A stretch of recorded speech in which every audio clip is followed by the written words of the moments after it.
You can start, Harshada. Yes, sir. So, a very good afternoon to all present.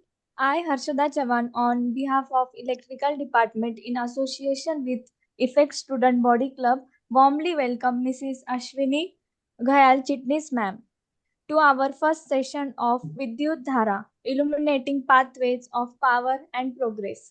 As we celebrate the auspicious festival of Navratri, where we honor the strength, wisdom, and grace of Goddess Durga, we are reminded of the incredible contribution of women like you who have excelled in their respective fields.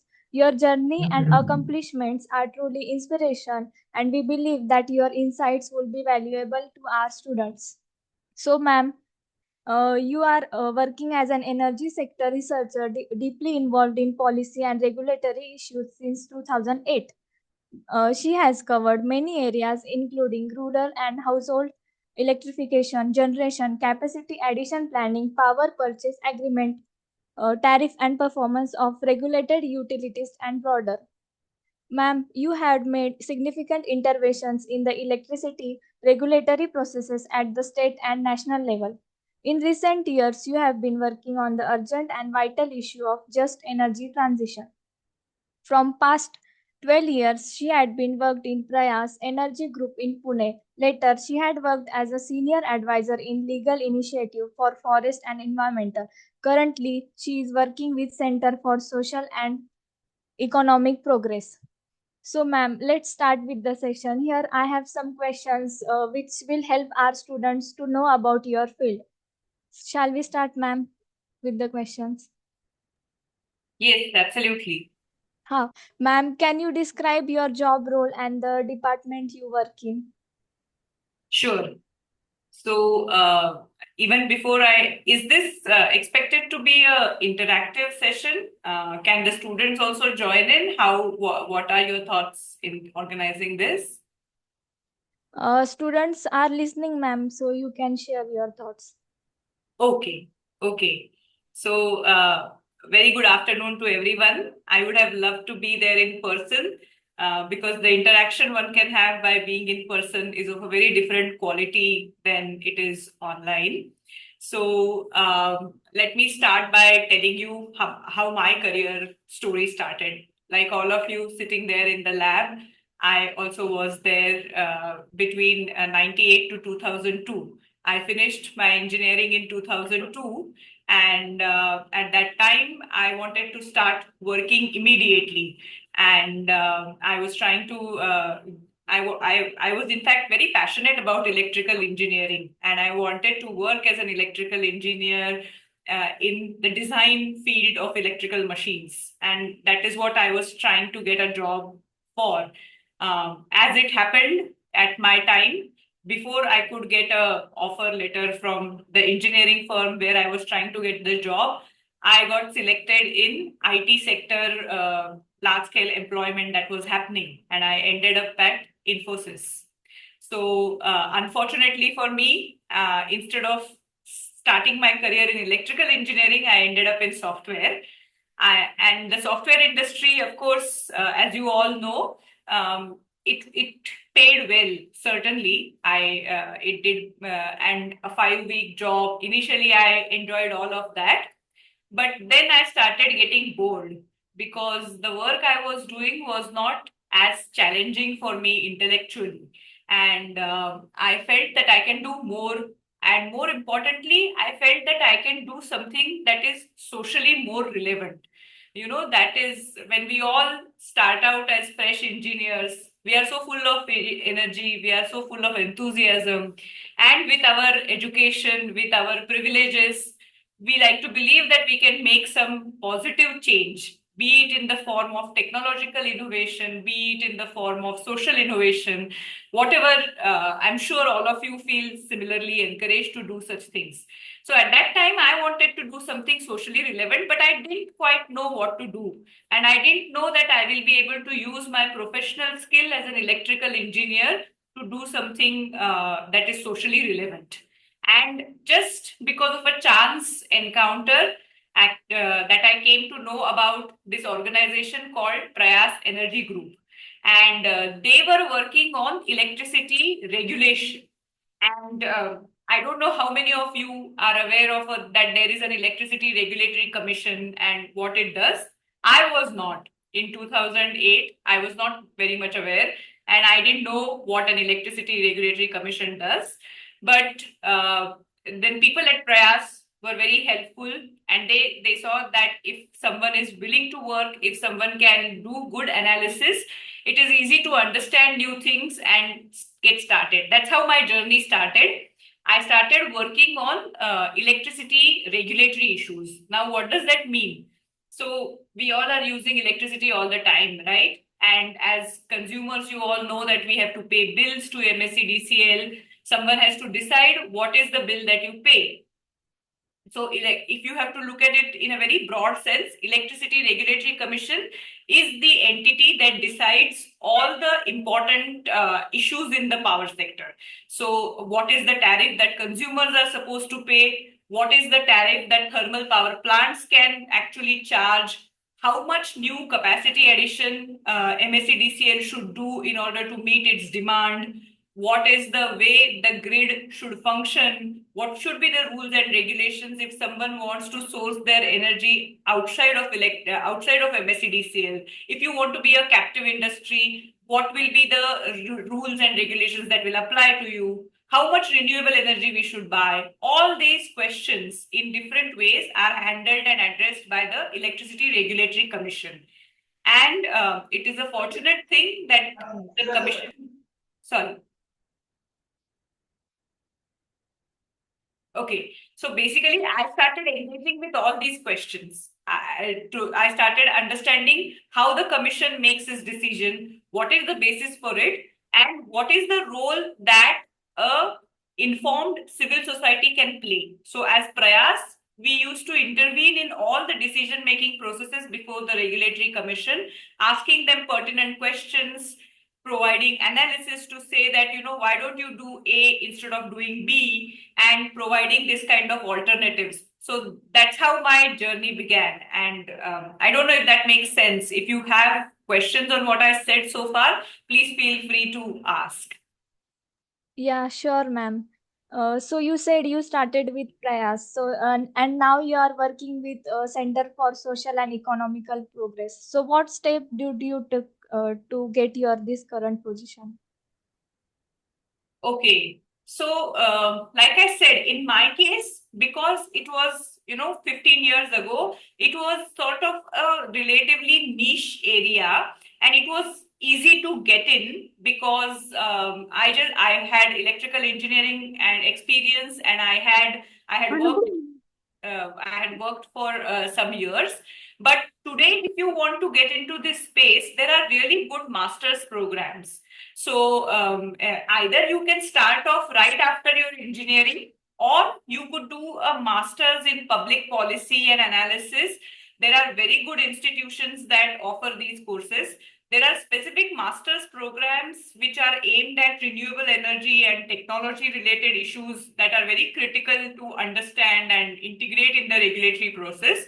So either you can start as a fresh engineer, or you could to really improve your prospects by actually doing a relevant master's program. Even doing a master's in economics or finance can actually be very important and helpful, because all this decision making, see, at a very broad level, electricity regulation has three key components: engineering component, the cost or the economic technological component, and the third is legal component.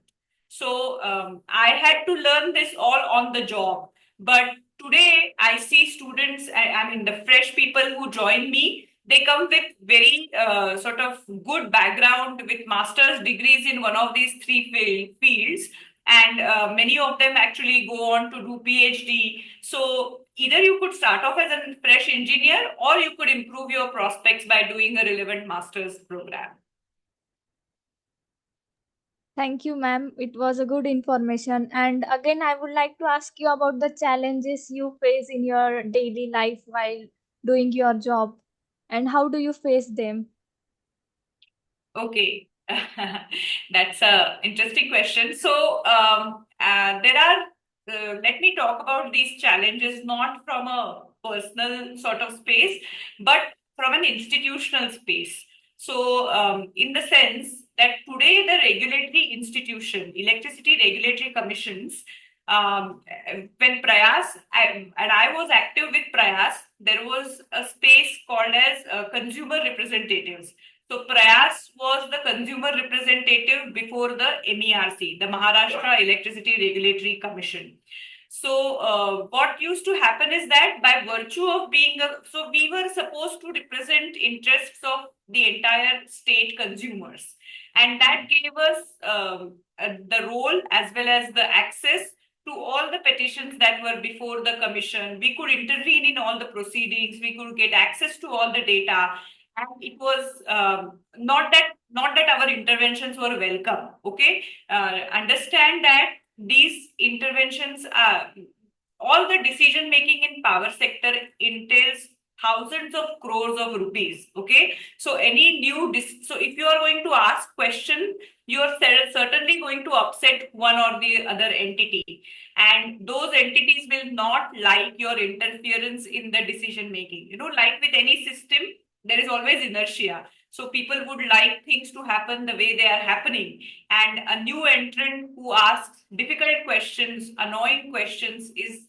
hardly welcome.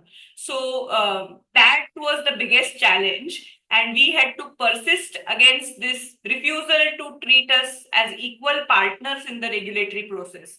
I have represented Prayas in a lot of litigation that happened because we were not considered as, not enough attention was given to the issues that we were raising, and we had to take some issues all the way up to Supreme Court to get a favorable hearing.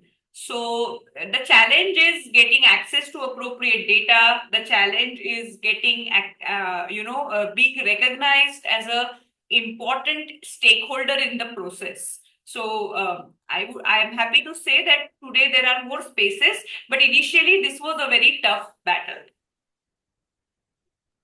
Okay, ma'am. It was a great journey. So what would you suggest to us to what kind of skills we should gain if we want to make a career in your path? What Okay. kind of skill we need to acquire? Okay. So, like I said, see, depend. So, if you are thinking of working in the regulatory space, like I said, it's a combination of three different streams of skill sets: engineering, law, and economics. So, either you could equip yourself with a master's degree in either of these domain. That will be a huge advantage. There is a lot of scope for renewable energy based interventions, and a lot of master's programs are actually in. I would very much suggest that you should work for a year or two and then do a master's. If you right after your BE, this is my personal view.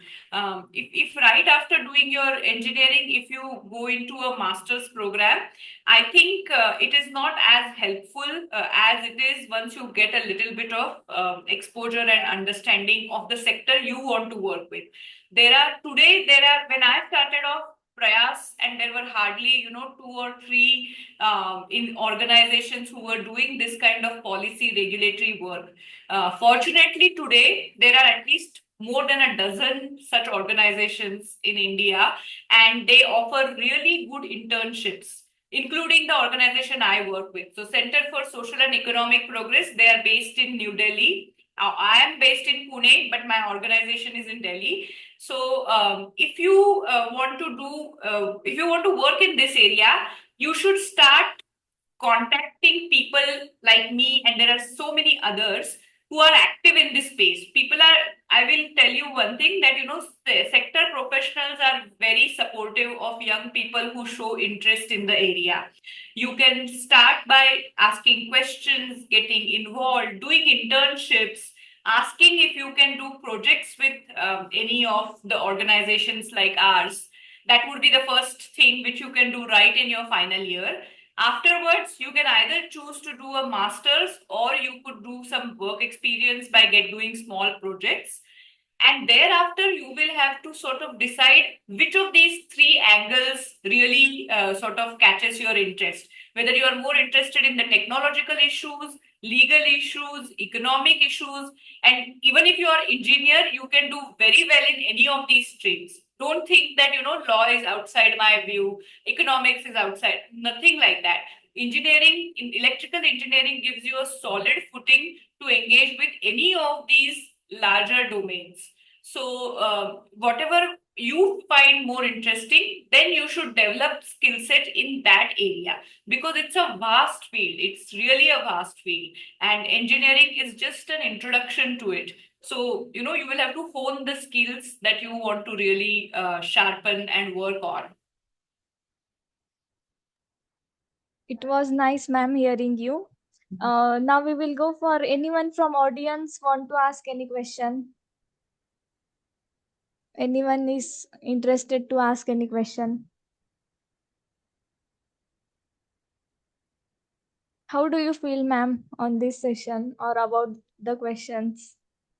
It was nice. It's always good to be back in the college in any way and interact with all of you. And I mean, I can completely understand that if you don't have any questions right now, but later on, especially the students sitting there in the lab whom I can see. So if you have questions later on, just feel free. My contact details are there with the department. Any of you can reach out to me if you want to think about this area more, if you want to think of doing a career in this field, what you can, how you can prepare yourself, what are the prerequisites, what are the skills, if you want to have more detailed conversation, because there is only so much one can say in a short duration, but just feel free to reach out, I will say.